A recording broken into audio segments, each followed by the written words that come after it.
and welcome to the TMC Newsroom. My name is Rich Tehrani. Thanks for watching us today. We're in San Jose, and on our program is Shoulin Chua, who is the Business Development Manager at AMAX.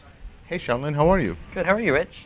Good. Thanks for coming back on the program. It's been a few months. Yep. Right? It's been great. Since Yeah. we've seen each other. Mm-hmm. So I figured we'd just do a quick overview. Of the Sure. company. Go ahead, please. So AMAX has two primary divisions. We have a high-performance computing division, and this is where we build servers, storage, clusters, high-performance computing systems that are custom-built towards customer requirements and applications. The second division is appliance manufacturing, and this is where we build OEM appliance x86-based hardware that would meet customer specs.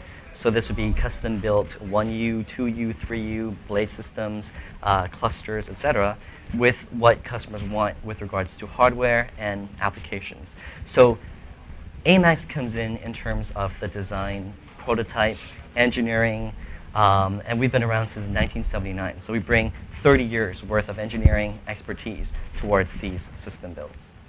Now, in terms of some of the customers that you currently are supporting or supplying, can you name any of them? Oh yeah, definitely. So in the appliance manufacturing side, we OEM for customers such as Cisco, WatchGuard, McAfee, to name a few. Okay. And so these enable a whole range of verticals, whether they're in the security industry, whether they're in the networking or video surveillance industries, or oil and gas, or biomedical. We build OEM appliances for all these different industries and verticals.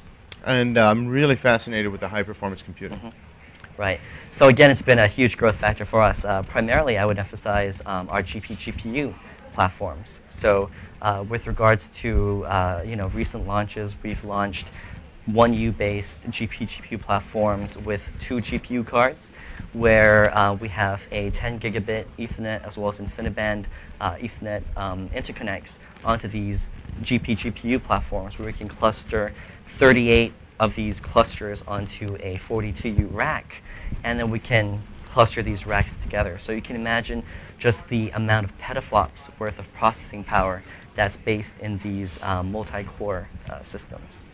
Now, the point here with the general purpose graphic processing units is that they have a tremendous amount of horsepower. Absolutely. And you're now taking those chips and using them in a different way, turning them into components of a supercomputer, because they more or less they have multi-core design, and they just have an unbelievable amount of floating point performance and other characteristics. Absolutely, yeah. So, and some of the industries that are purchasing those sorts of products? We've seen huge growth in oil and gas.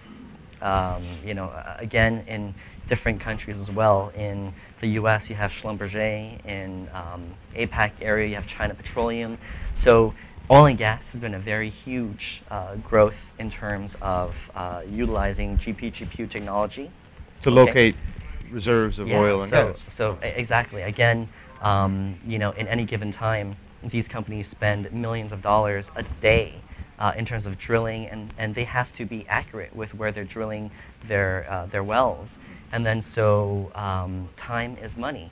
Sure. And then so having very powerful base clusters that can do full GPU geoseismic analysis of where, what kind of topsoil, where the oil reservoirs are located, which sediment location will be soft or best to drill, is a huge thing with these companies. So definitely oil and gas has been huge, and I would say biomedical has been huge with regards to gene sequencing and DNA sequencing, etc.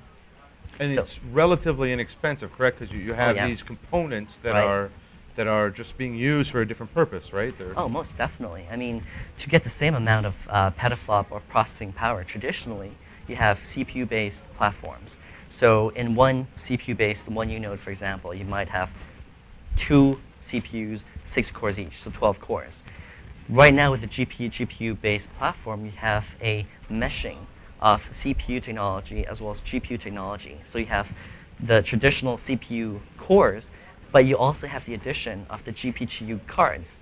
So all of a sudden, you have over 480 cores plus the CPU cores in a 1U node that you can cluster out together. So in terms of cost, our customers are saving costs with regards to having to buy fewer hardware, and lower energy consumption, better cooling, better thermals in the data center, and a much better solution all around. And you're just using Linux as an OS, right? A I whole remember there were range. two OSs, Yeah, right? well, we use a range of different OSs. Okay. These are compatible with a range of various operating systems, whether it's Red Hat or Ubuntu or Linux or Windows in general. Both are compatible. So how are you able to run Windows? How is there a simulation? How does that work out? Yeah, so depending on customer applications, if their application is on Windows, there are drivers available for Windows okay. platforms. Yeah. Okay. So this sounds like a great story, and it sounds like you've come a long way since I've talked to you most recently, and we look forward to having you back on the program again soon. Always a pleasure. Thank you for having us. Yeah, likewise. Thanks for being here. Thank you, Rich.